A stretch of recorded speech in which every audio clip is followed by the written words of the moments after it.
Hey everyone, Pete Byrne, WSBT-22 Sports, along with Eric Hansen, the publisher of Inside ND Sports. Eric, Notre Dame is now 3-0. We knew they were going to get their toughest test of the season so far at NC State.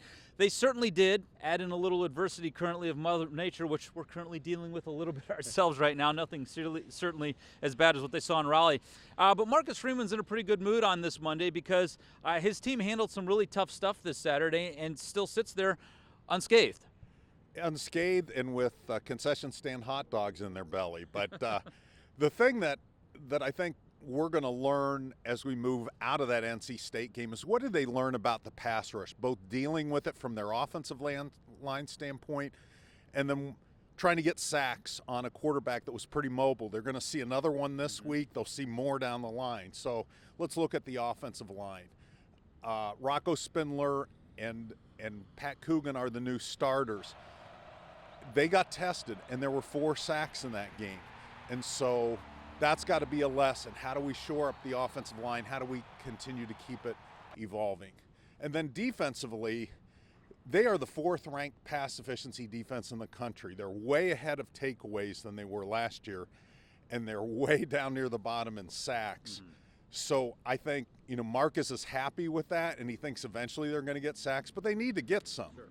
Now, it's kind of a double-edged sword, right? Whether or not you're putting the pressure up front or putting the pressure in the back end, where they have forced some of those turnovers in the passing game. I think the kind of quarterback you're playing against certainly factors into that, too. They were pretty careful with Brennan Armstrong this weekend, weren't they? They were, and he's a different type of dual-threat quarterback. He led his team in rushing for 3 straight years. He'll probably lead NC State in rushing this year. In Central Michigan, you have another dual-threat quarterback. In Ohio State, no, but then you get into Duke and, some of these other teams, Pittsburgh with Phil Jakovic. You're going to see a lot of these guys. And so everything that they can learn about, okay, what's the best way to scheme? Because it's not going to be a template, but how can we scheme each week to get the most pressure on this quarterback?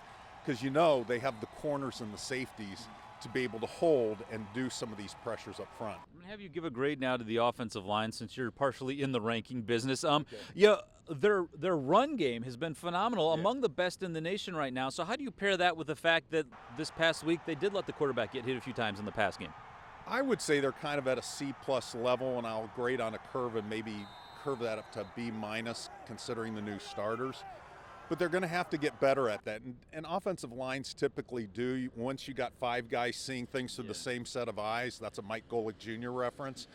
But, I think they're going to get to that point, but they have to quickly. They're going to face some really difficult pass rushes coming up. NC State was really good, but Ohio State and Duke are going to be really coming after them and learn things. And I think some of the sacks not happening are Sam Hartman savvy in the pocket. Otherwise, with a less experienced quarterback, I think that number would be higher. Well, provided they keep Sam Hartman healthy, that's a luxury they're going to have all season long, and that certainly helps. As you look at this team as a whole real quick before I let you go, they're 3-0, and I think we all expected them to be 3-0, but what sticks out to me right now is the fact that in their toughest game, in their first real bout with adversity, they walk away with a 21-point win. I mean, you'd be happy getting out of there with a 7 to 10-point win. So to come out with 21 tells you a little something, I think, about the potential of this team. Yeah, you're at a stress point where it's 24-17. Right. And they've got the ball in the red zone. They got the ball in the red zone. You hold them to no points. Then you have another 3 and out.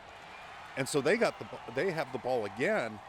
And then you get turnover on downs. And that's a mark of a team that has a chance to do something down the road. Now, again, they have to keep improving, but that's a really good sign. Well, that's certainly, as we look down the road, which we're allowed to do, something I think 2 weeks from today we'll be very interested in having this discussion again.